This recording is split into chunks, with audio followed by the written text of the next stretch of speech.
You show up for your job, so shouldn't New York State lawmakers do the same? We found 3 who were noticeably absent from Albany late last year. You pay their salaries, so we track them down for you. You pay them $142,000 a year. They are the highest paid state lawmakers in America. So you'd think they would show up in Albany when they're supposed to. Well, think again. For some, in recent months, you could put their photos up on telephone poles around the city of Albany. Missing Al Sturpey. Missing Brian Miller. Missing Michael Fitzpatrick. We're picking some topics that are of interest to all of us. At the woefully attended Assembly Agriculture hearing on November 13th, those 3 were among the many Ag Committee members who did not show up.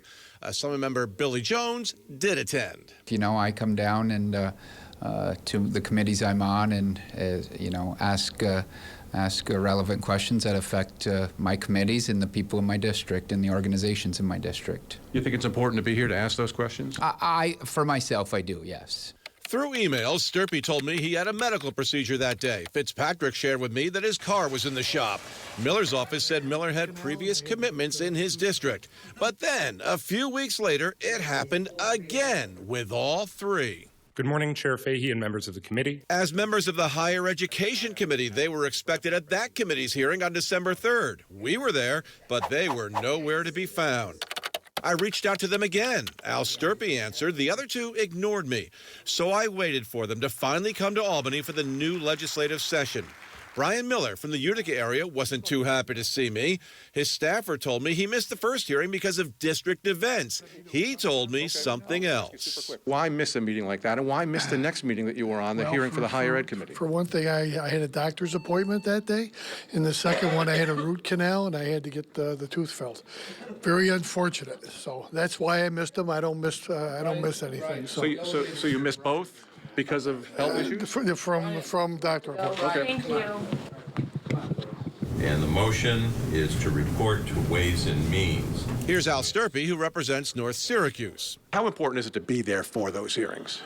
You know, I think you always want to have a representative group there, make sure all the questions get answered. So it's important. And Michael Fitzpatrick, who hails from Smithtown, Long Island. We had a legislative breakfast with Catholic Health. So I have a Catholic Health hospital in my district, and I did not want to miss that. So, you know, you have to make a choice. For Fitzpatrick, there was a third absence on December 4th. His housing committee held a hearing in New York City, much closer to his Long Island home. Do you see him there on the dais? No, you don't. He was missing in Manhattan, and the conversation we had about that was very interesting. The housing hearing was the next day in Manhattan, much closer to you. In Manhattan, well, you know, I'll have to look at my schedule on that day, but going into Manhattan is, quite frankly, a hassle. You said it's a hassle going into Manhattan, but again, it is your job. Well, granted, it is. But there's also, you know, there's an expense, there's a, you know,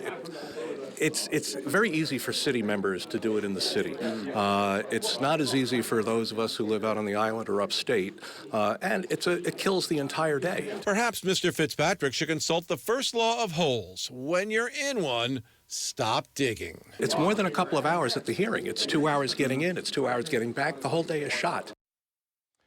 All right, by the way, out-of-town lawmakers are not here in Albany this week. After working here part-time for just over a month, they are off for the week.